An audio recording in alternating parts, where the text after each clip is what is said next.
우리 이제 욥기서는 아마 다음 주 정도면 마쳐질 것 같습니다.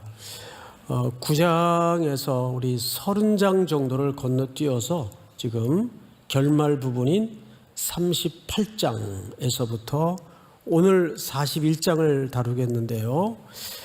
욥기 전체 구절을 들여다보니까 38장서부터 41장 오늘 내용까지 어떻게 해석을 하느냐에 따라서 전체 구조가 확 바뀔 수가 있더라고요. 그래서 여러분 오늘 내용이 쉽진 않겠지만 좀 언제 쉬웠냐? 늘 어려웠지만 그래도 성령께 의지해서 여러분 말씀을 잘 정리했으면 좋겠습니다. 자, 우선 욥기 41장을 볼까요? 41장을 보시면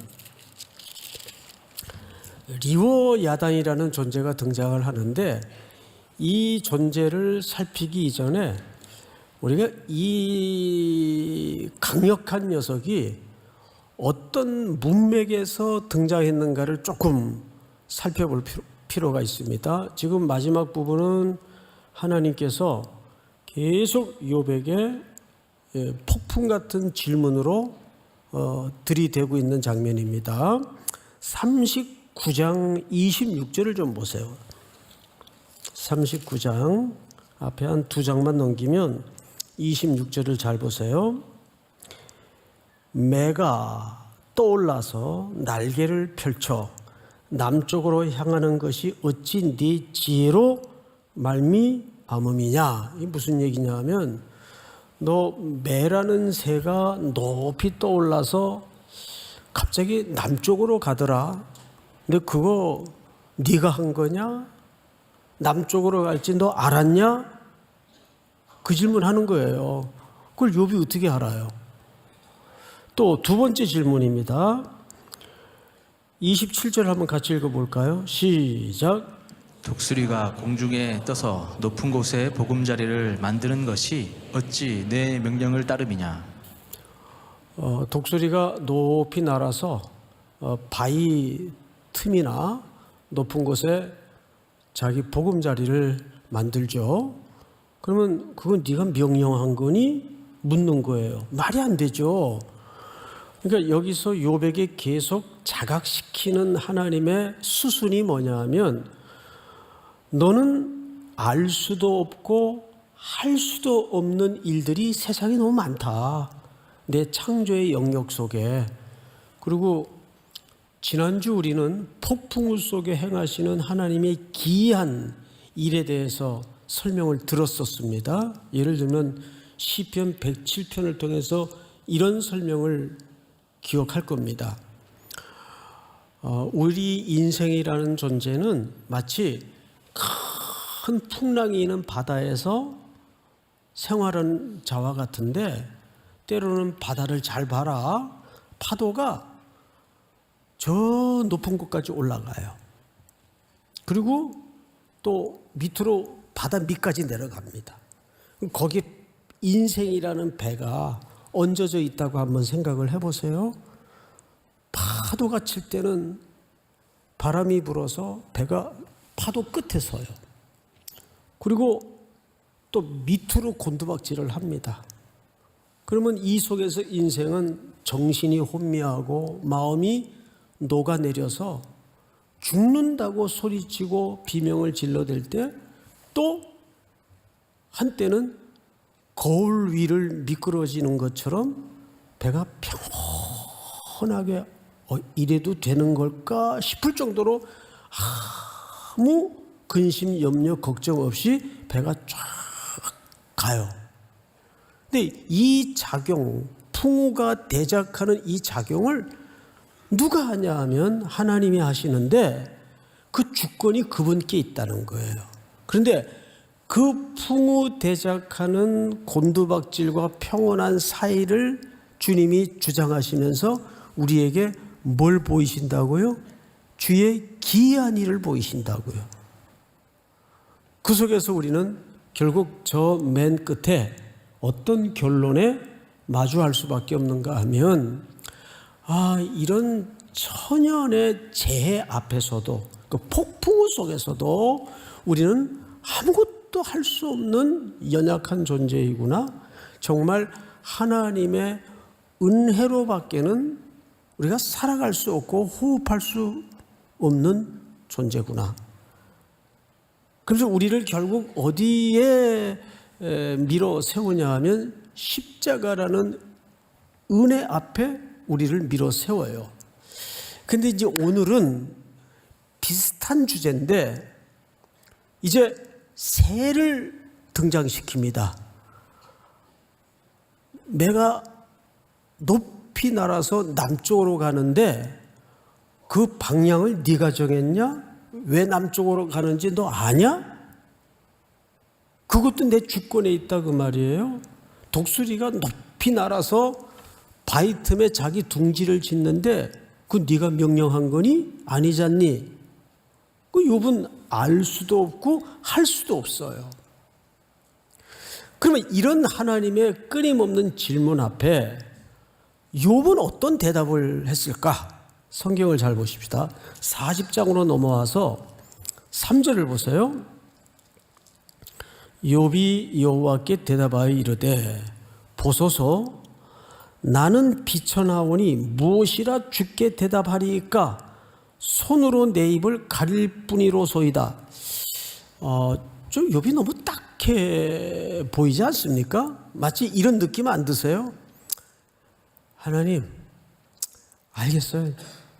그만하세요. 내가 졌어요.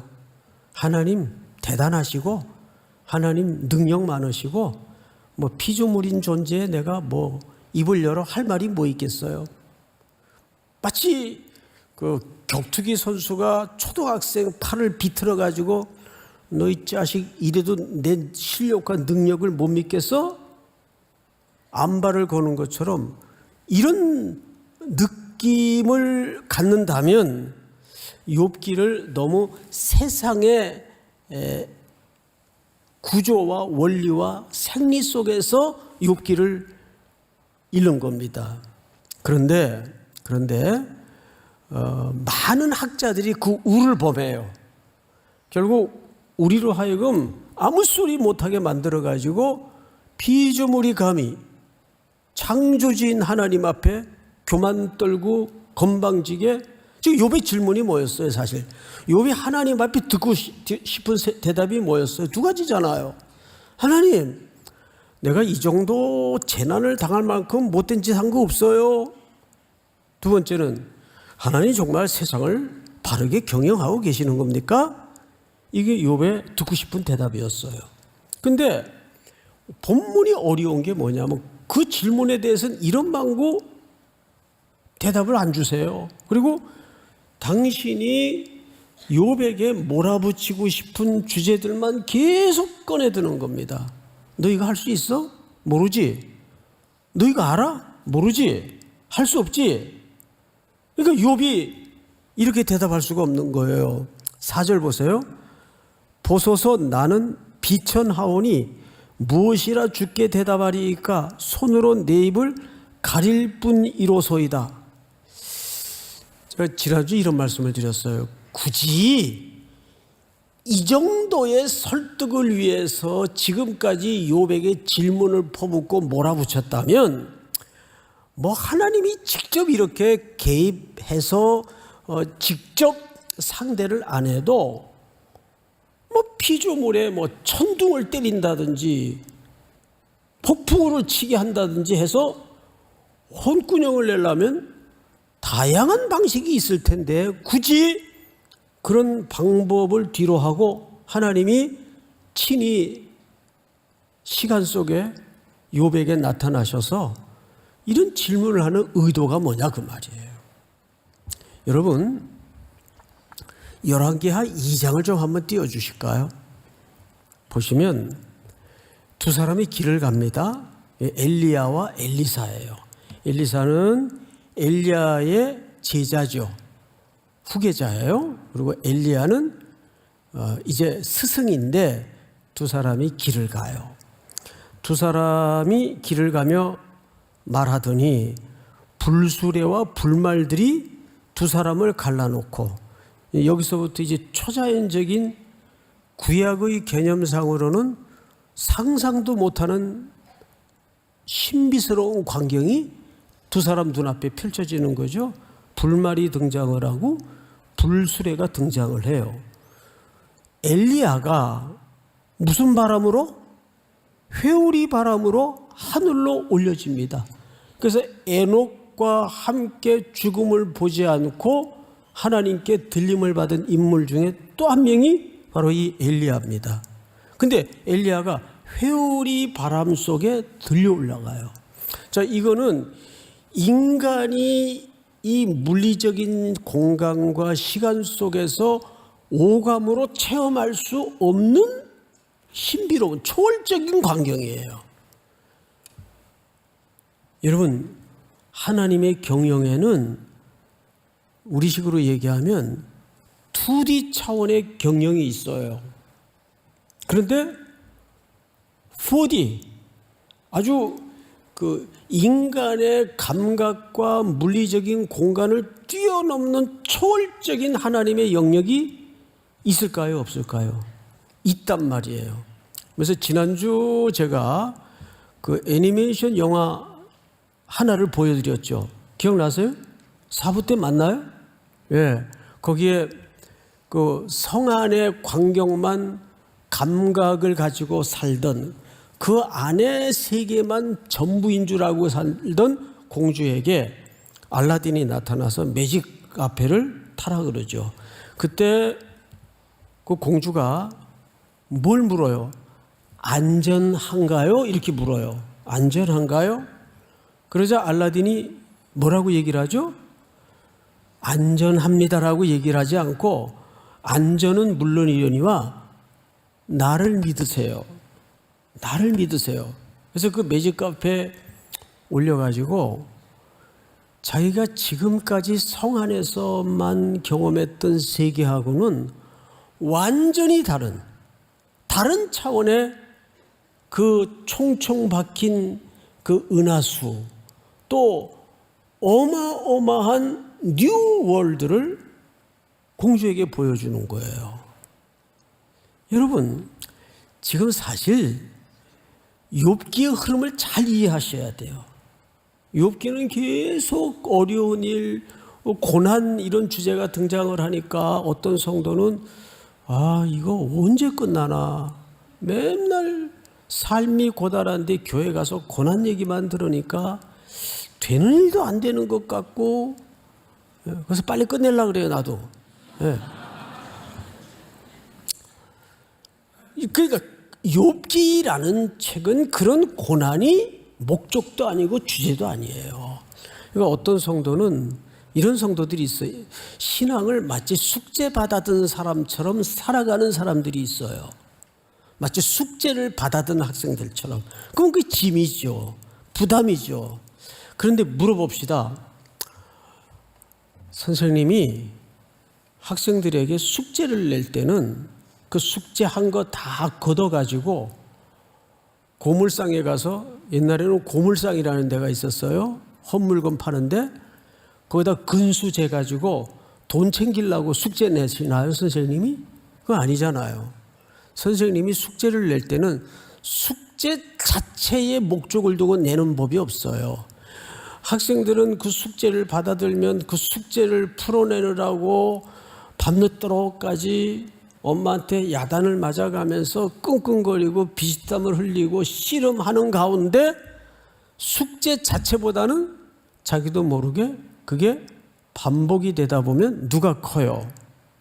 학생이 잘하는 거예요. 그래서 선생님만큼 되고 오히려 선생님보다 더 뛰어난 인물이 되죠. 그러니까 숙제라는 개념은 그런 거지, 우리에게 부담감과 짐으로 얹어지는 숙제는 없습니다. 그래서 늘 인생이라는 숙제는 사실 그 사람이 갖고 있는 실력보다 조금 버겁게 늘 주어지는 법이에요. 그러니까 신앙생활을 가만히 더듬어 보세요. 갈수록 길이 널널해지고 탄탄대로로 그런 신앙생활은 없어요. 항상 자기가 풀기에는 늘 끙끙거리고 버겁고 하는 숙제가 그 사람의 실력을 탄탄하게 만들고 키우기 때문에 늘 버둥거리게 숙제를 내는 법입니다. 그런데 중요한 것은 그 숙제 자체에 하나님이 목적을 두신 적은 없어요. 그 너머를 봐야 돼요. 오늘 본문도 마찬가지예요. 욥의 팔을 비틀어 가지고 숨도 못 쉬게 만들어서 너 이래도 창조주인 내게 까불래? 함부로 입 열래? 뭐 통치를 똑바로 하고 있냐고? 그러면서 하나님께서 욥에게 정말 보여주고 싶은 것이 뭘까? 여러분, 그 경영애로 우리가 시선을 돌려야 되는데, 그러면서 40장에 우리가 스킵하고 지나갔지만 중요한 존재 하나가 소개됩니다. 15절 보세요. 15절 보시면 제가 읽겠습니다. 이제 소같이 풀을 먹는 베헤못을 볼지어다 내가 너를 지은 것 같이 그것도 지었느니라. 이 베헤못은 풋노트에 보면 뭐라고도 부를 수 있다고 되어 있죠? 예, 하마. 근데 학자들마다 이 부분에 대해서 해석이 너무 다르기 때문에 그냥 퉁쳐가지고 어떻게 이해를 하면 거의 틀리지 않는가 하면 지상에서 제일 막강한 어떤 존재를 얘기합니다. 그거를 코끼리라는 학자도 있어요. 또 하마떼, 이게 복수죠. 하마떼로 보는 학자도 있어요. 그러니까 이 지상의 존재하는 피조물 가운데 가장 강력한 녀석이에요. 그런데 여기 기함할 표현 하나가 눈에 띄는데 뭐냐 하면 15절 잘 보세요. 이제 소같이 풀을 먹는 베못을 볼지어다 내가 너를 지은 것 같이. 여기 너는 누굽니까? 욥이죠. 욥아, 너 베못 알지?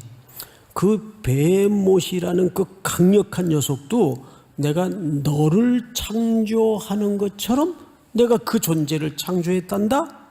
이렇게 설명하는 거예요. 또 다음 장을 넘겨서 41장 1절을 보세요. 이제 네가 낚시로 리워야단을 끌어낼 수 있겠느냐? 이 리워야단은 물에서 존재하는 녀석 중에 가장 강력한 어둠과 재난과 공포와 혼란과 두려움을 주는 존재예요. 성경에서. 물론 타락 이후에 그런 존재로 변했지만은 여러분, 그런데 이 리워야단을 누가 만드신 거예요? 하나님이 만드신 거예요. 그래서 하나님이 이 리워야단을 놓고 물어요. 욥에게 어떻게 묻는가 잘 보세요. 1절. 네가 낚시로 리워야단을 끌어낼 수 있겠느냐? 노끈으로 그 혀를 맬 수 있겠느냐? 너는 밧줄로 그 코를 꿰 수 있겠느냐? 갈고리로 그 아가미를 꿰 수 있겠느냐? 자, 앞을 보세요.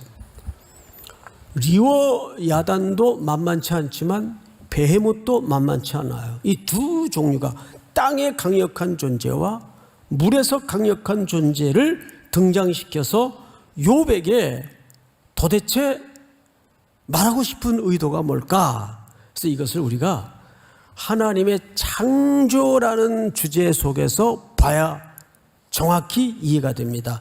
창세기 1장을 한번 띄워주세요. 자, 1장을 잘 보세요.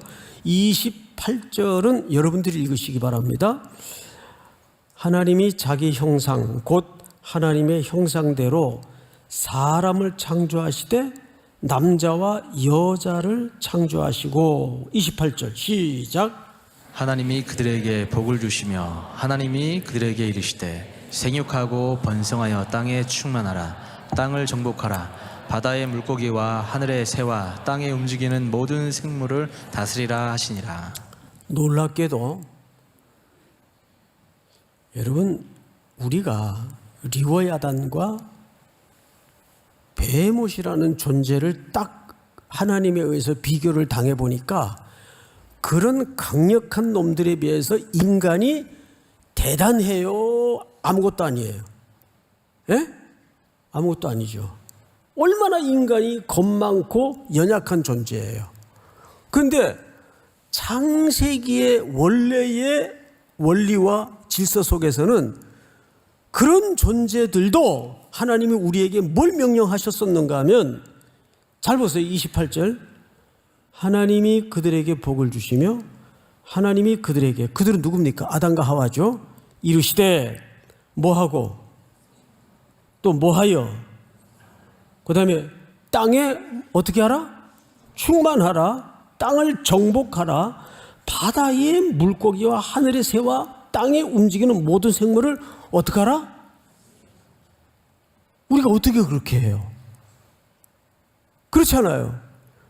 세상에 가장 강력한 땅의 어떤 존재의 상징인 베헤못, 바다에서 가장 강력한 존재인 리워야단을 등장시켜서 하나님이 욥에게 폭풍 같은 질문을 던지니까 욥이 할 수도 없고 알 수도 없는 존재들이에요.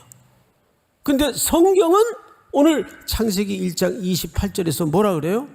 정복하고 충만하고 생육하고 번성하고 다스리라 그래요. 어떻게 우리가 해요? 자, 여기에 아주 중요한 하나님이 욥에게 말하고 싶은 질서가 있어요. 그게 뭐냐 하면 고린도전서 1장을 한번 같이 읽으면서 설명을 좀 들어보십시다. 하나님의 경영 방식에 대해서 우리가 조금 같이 보도록 하십시다. 고린도전서 1장. 형제들아, 너희를 부르심을 보라. 육체를 따라 지혜로운 자가 많지 아니하며 능한 자가 많지 아니하며 문벌 좋은 자가 많지 아니하도다. 다음 절 시작. 그러나 하나님께서 세상의 미련한 것들을 택하사 지혜 있는 자들을 부끄럽게 하려 하시고 세상의 약한 것들을 택하사 강한 것들을 부끄럽게 하려 하시며. 다음 절. 하나님께서 세상의 천한 것들과 멸시받는 것들과 없는 것들을 택하사 있는 것들을 패하려 하시나니 이는 아무 육체도 하나님 앞에 자랑하지 못하게 하려 하심이라. 여기까지 끊고 갑시다. 이것이 이 세상에서 신비스럽게 하나님이 일하시는 방식이에요. 이것이 가장 절정으로 나타났던 하나님의 세상을 경영하시는 방식이 가장 꽃피워졌던 현장이 어디입니까? 십자가 사건이에요. 가장 낮은 몸을 입히셔서 가장 치욕스러운 신분으로 내리셔서 십자가의 가장 무기력한 방법으로 죽으시더라 그 말이에요. 그런데 그 무의미한 것 같고 정말 처절하게 실패한 것만 같았던 그 십자가의 현장을 통해서 이 땅에 하나님의 택한 백성들을 향한 인류의 구원이 꽃피워지고 구원이 일어납니다. 그래서 예수님은 뭐라 그랬어요? 하늘의 밀알이 땅에 떨어져 어떻게 하면? 죽으면. 아니 죽었는데 어떻게 열매가 나요? 이 기독교의 역설이에요. 항상 하나님은 이 땅의 백성들에게 이 땅의 교회를 통해서 이 질서를 조금도 건드리지 못하게 흐트러뜨리지 못하게 계속 강조하십니다. 그런데 오늘 성도들이나 오늘 교회들은 이 매력을, 이 능력을 잃어버리고 말았어요. 교회도 많이 모이는 교회가 좋은 교회인 양 숫자의 우상에 매달려 있어요. 또 그 교회가 재정이 얼마나 확보되어 있느냐가 그 교회의 실력인 양, 이게 다 어디 사고방식입니까? 이것이 힘과 힘으로 맞서는 세상의 방식이에요. 이런 고지론적인 개념이 우리 성도들의 의식 구조에도 얼마나 깊게 천착해 있고 들어와 있어요. 네가 세상의 0.1%가 돼야 세상이 예수 믿는 사람에게 설득을 당하고 하나님이 영광을 받으시는 거야. 그러면 십자가는 어떻게 설명하려고 그래요? 예? 그러면 십자가는 어떻게 설명하려고 그래요? 그건 설명이 안 되잖아요. 그런데 오늘날 이 세속의 원리마저 교회 안에 들어오고 우리 성도들의 가슴 한복판에 들어와서 우리도 힘을 갖고 우리도 세력을 갖고 우리도 숫자를 확보하고 우리도 능력을 재충전해서 세상에 이 혼란스러운 어둠의 권세 잡은 자와 같은 리워야단과 힘과 힘으로 맞서야 된다는 거예요. 우리의 싸움은 혈과 육이 아니라 그랬어요. 그건 세상이 하는 방식이에요. 하나님이 지금 욥에게 그걸 묻고 싶은 거예요. 너 리워야단이 강력한 존재지. 그러면 인간이 그런 강력한 맞설 수 있는 힘을 준비해서 싸움이 종식될 수 있을 것 같냐? 그걸로 세상이 구원될 수 있을 것 같고 그걸로 세상이 설득당할 수 있을 것 같냐? 이걸 지금 묻고 있는 거야. 아니다. 아니다. 우리의 싸우는 방식은 미랄의 방식이고 십자가의 방법으로서만 세상을 이길 수 있다. 그 얘기를 하고 싶은 거예요. 그래서 작은 자라는 것은 무기력한 자 아니에요. 어린아이가 작은 자죠. 오늘 어린이 행사를 3부 예배 때 했는데 이 어린아이와 같지 아니하면 천국에 들어갈 자가 없다는 말씀은 이 어린아이처럼 맑고 순수하고 깨끗하고 아니에요. 애들이 뭐 맑고 깨끗하고 순수해요. 예? 유대 히브리적 관점에서 어린아이를 이해해야 되는데 그때는 어린아이는 무능력한 존재의 상징적인 존재였어요. 그러니까 숫자에도 안 넣었어요. 예? 어린아이는 그러니까 그렇게 자기 힘으로는 뭔가 생성할 수 없는 철저히 무능력하고 무기력한 존재의 대명사가 어린아이예요. 그러니까 교회라는 공동체는 특별히 하나님의 백성들은 1서부터 100까지 그분의 능력과 그분의 은혜로만 살도록 우리를 설계하셨다는 겁니다. 지금 욥에게 천천히지만 그쪽으로 눈을 계속 열어가게 만드시는 거예요. 욥은 계속 하나님 앞에 지금까지 긴 장을 건네오면서 댕댕거렸어요. 내 뭐 잘못했어요 하나님? 율법으로 나는 하나님 앞에 죄진 거 없어요. 잘났죠? 이것이 세상의 율법주의적인 사고방식입니다. 근데 세상은 그렇게 공식대로 떨어지는 구조가 아니라는 거죠. 하나님은 너희가 알지 못하는 신묘막측한 일들이 너무나 많다.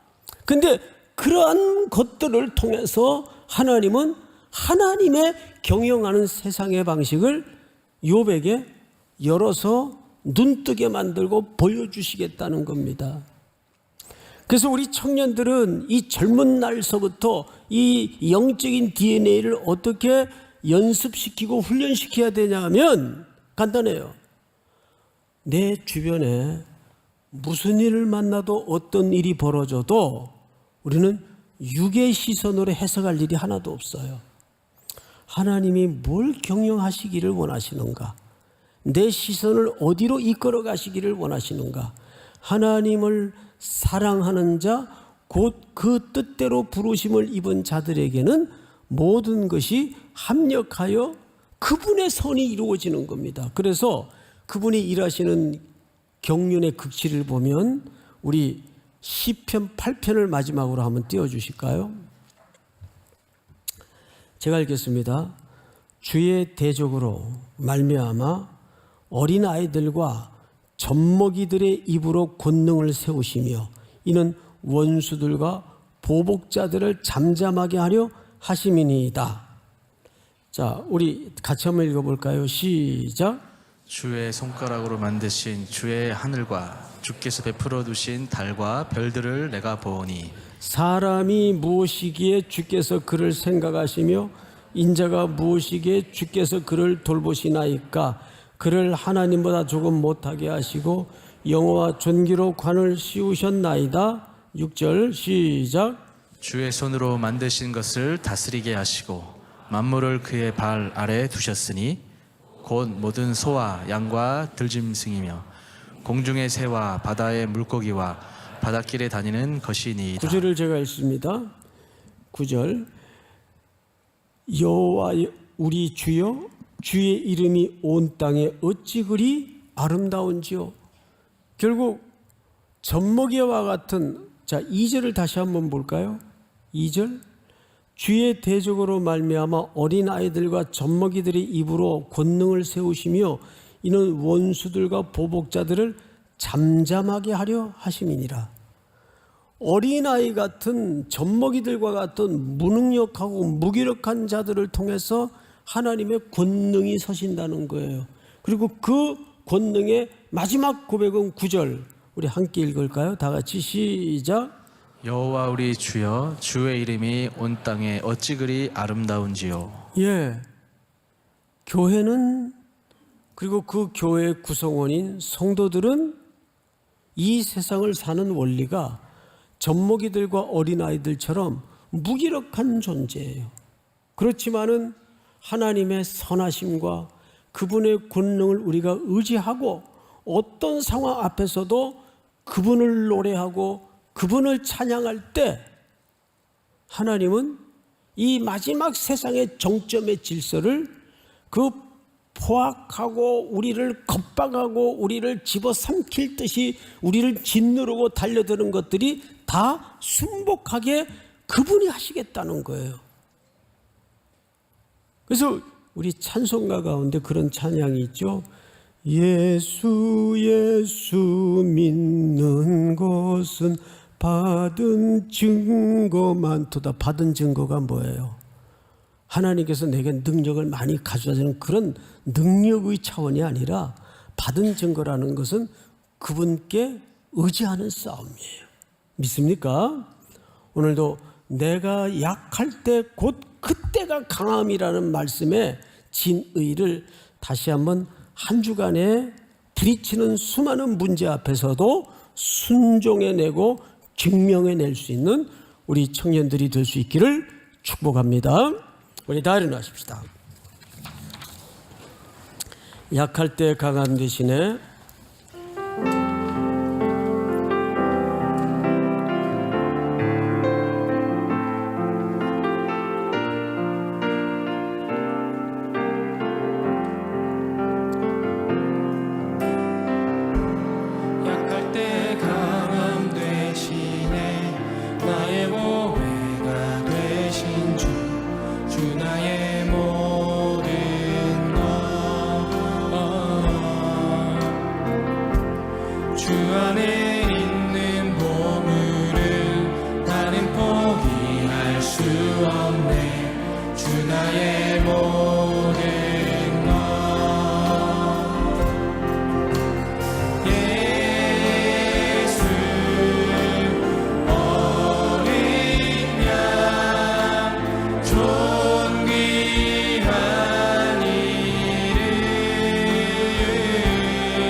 우리 서신제로 한번 합심해서 기도할 때 고개 숙여 이렇게 기도합시다. 세상에 다른 것들, 다른 이들에 비해서 자기가 초라하다고 느끼십니까? 너무나 무기력하고 연약하다고 느끼십니까? 예, 그때가 주님이 당신을 통해서 가장 강력하게 일하실 순간입니다. 주님 앞에 모든 것을 밀어넣으십시오. 스스로 높아지지 마시고 스스로 대단하다 여기지 마십시오. 주님, 저는 무기력한 존재입니다. 보잘것없고 초라한 모습이지만 내가 약할 때 곧 그때가 가장 강한 때라고 말씀하셨사오니 오늘도 내 인생 속에 예수님이 충만으로 들어오셔서 나를 제어해 주시고 다스려 주시고 나를 겁박하고 두렵게 만들고 쫄게 만드는 그런 것들을 능히 감당하고도 이기고도 남음이 있도록 이끌어 주시옵소서. 주여 부른다며 기도합니다. 주여.